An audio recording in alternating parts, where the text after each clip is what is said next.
I took the Skillshare class, learned to write a nonfiction book proposal that sells, and this is my review.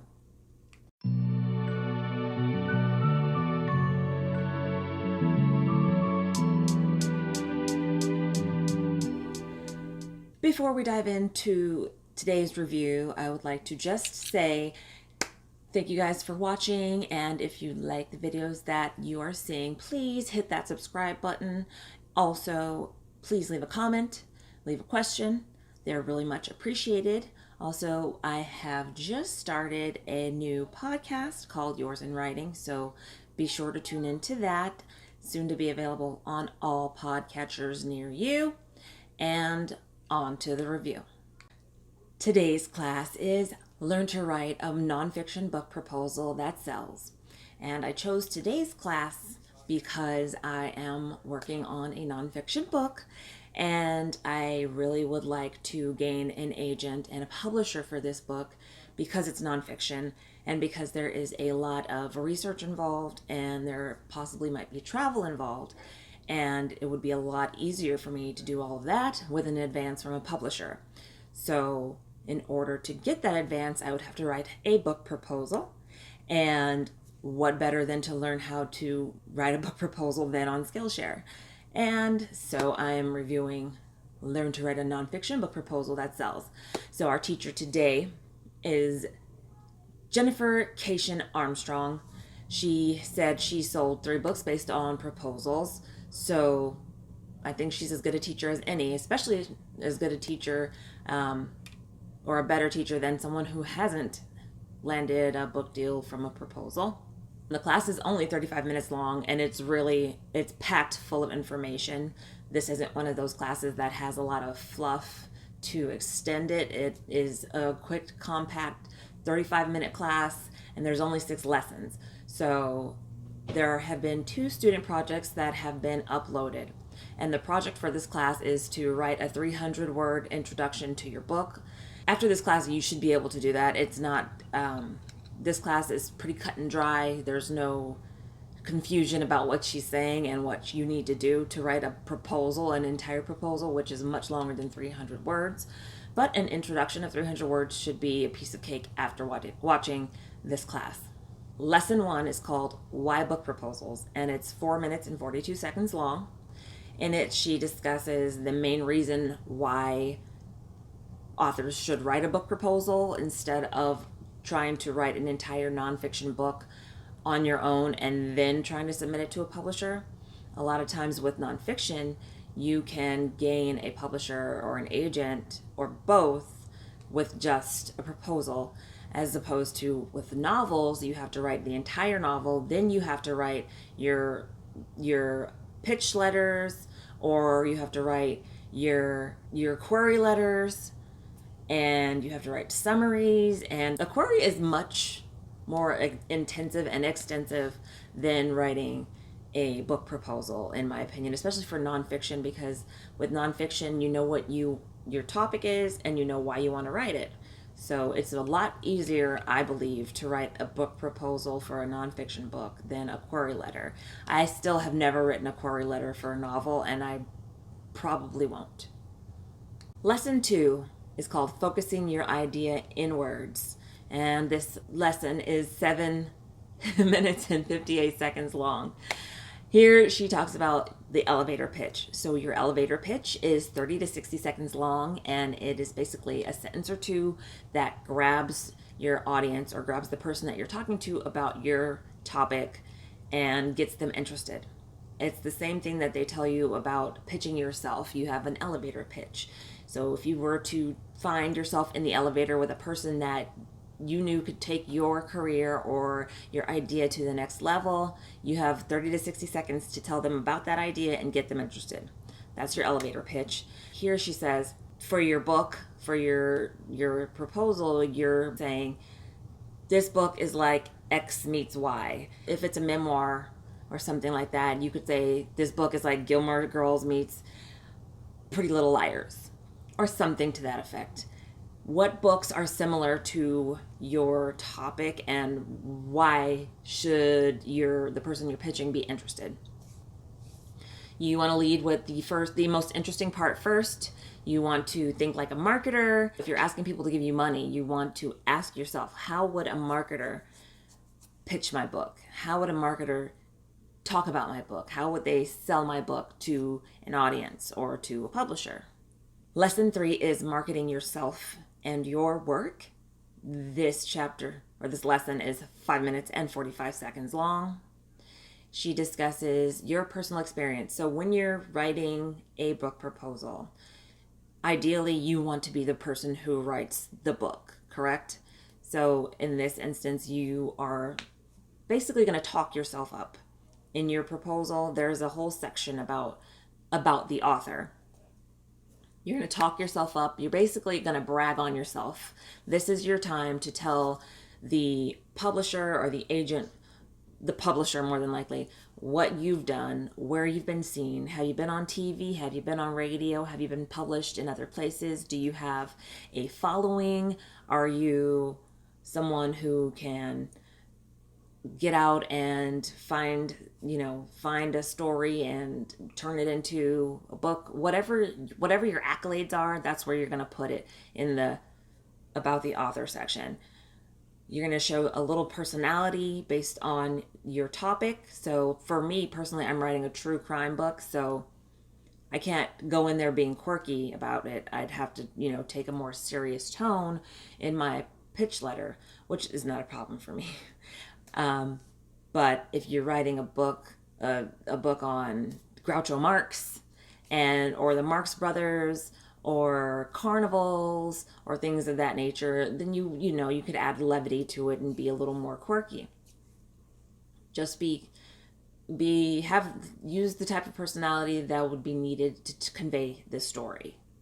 Lesson 4 is called Selling Your Idea, and it is 7 minutes and 45 seconds long. This is where she talks about marketing, specifically marketing your book. You are marketing your book to your readers in this case. There were days back in the old publishing days, publishing houses had tons and tons of money to throw at their writers for promotion and for publicity. Gone are those days. Now you're pretty much your own publicist when it comes to this, unless you have a publicist. You're pretty much on your own when it comes to publicity and promotion. So you can go to those go-to places, and then sometimes you probably want to think outside the box. In your proposal, you're also going to include what types of books are similar to what you're writing. So you're going to want to pick books that have come out in the last 5 years. You don't want to, maybe the last 10 years, depending. You don't want to go with something that was written 20 years ago. For instance, I'm writing a true crime book. I really wouldn't want to say that my book is similar to In Cold Blood by Truman Capote, because that book was written 40 years ago, and although it's still relevant and true crime is a very popular subject nowadays, it really, it was published so many years ago, times have changed, writing has changed, and that's just not one of the books that I would compare what I'm writing to. You want to also summarize how yours is similar and how it's different. So you don't want it to be identical to anything that's already on the market. I wouldn't want to say this book is exactly like I'll Be Gone in the Dark by Michelle McNamara. I would probably say this book is similar to Gone in the Dark in that there are unsolved cases, and it's also different because this takes place in one place, and it takes place over a span of years, and we don't have one.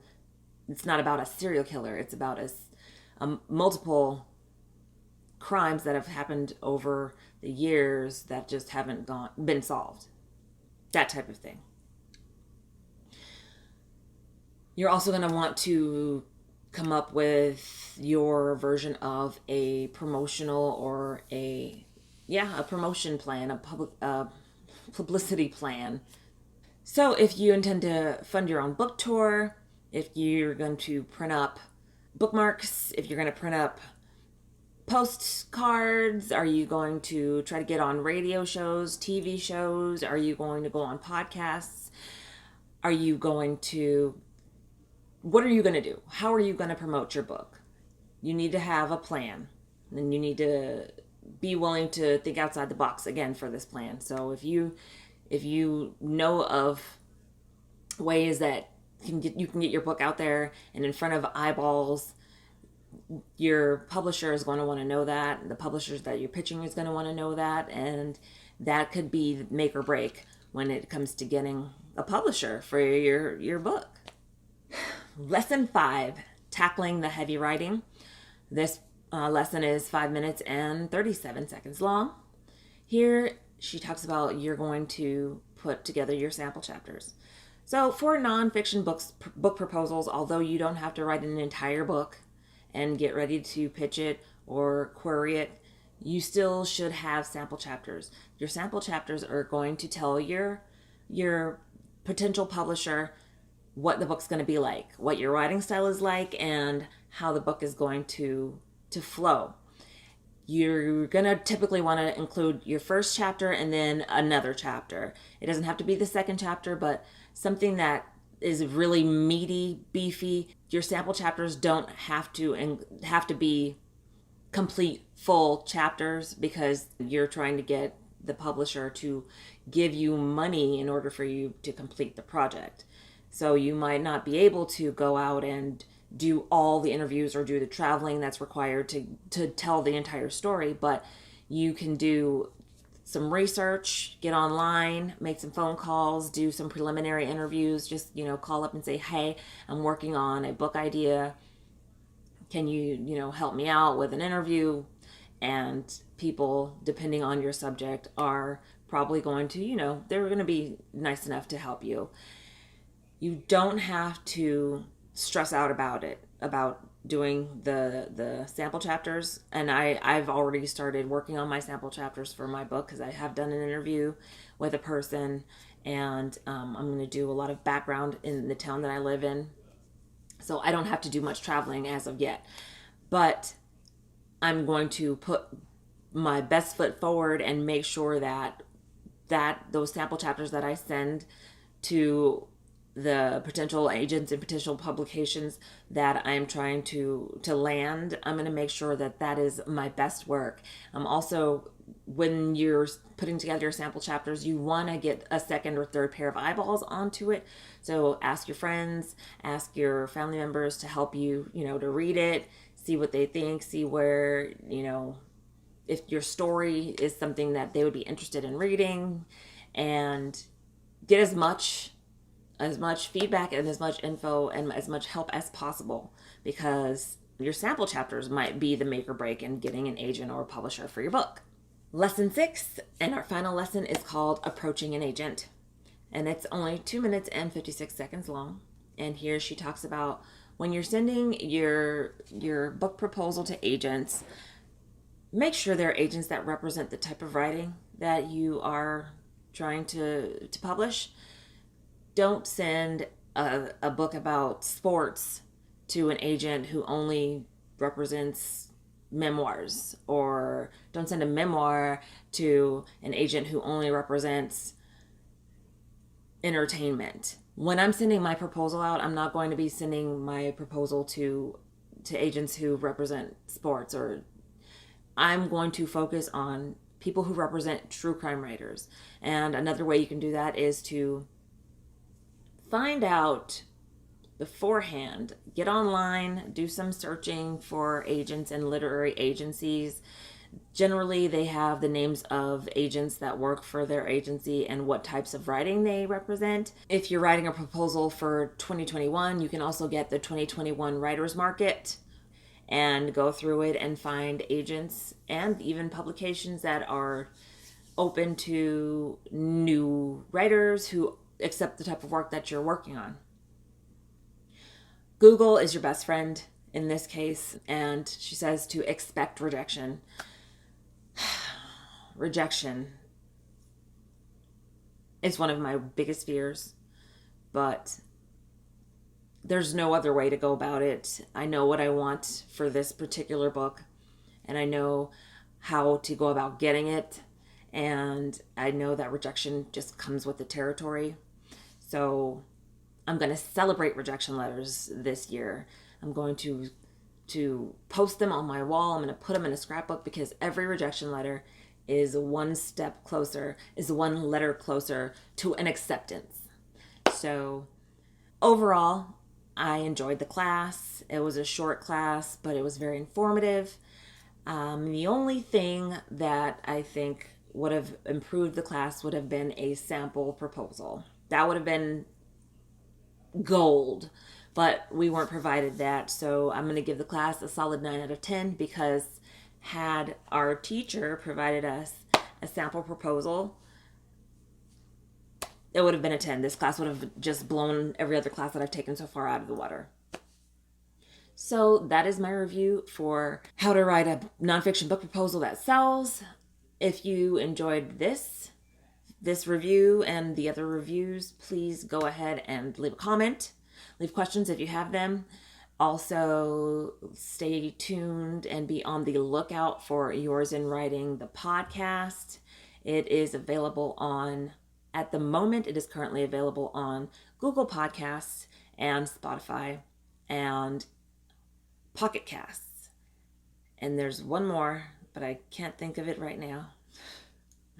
And that is where I am going to be talking to indie authors about their books, where it's a place where indie authors can promote their books.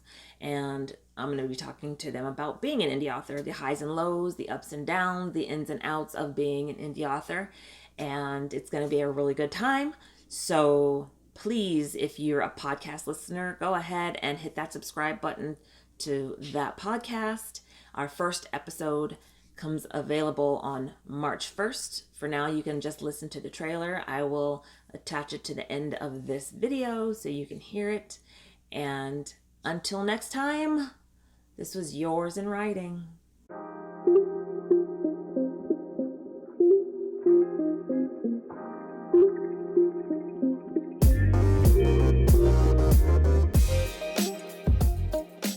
Welcome to Yours in Writing, where we discuss the ins and outs and highs and lows of being an indie author. We will be talking about the craft of writing, and our indie author guests will stop by to chat about their new books, works in progress, and their writing rituals. Here you'll learn about how to write, the business of writing and publishing, and you'll gain some insight into the grueling process of getting your book out there to readers. You'll hear about the highs and lows of being an indie author. Our first episode will be available on Monday, March 1st, so please come on back to learn a little more about being a writer. Yours in Writing.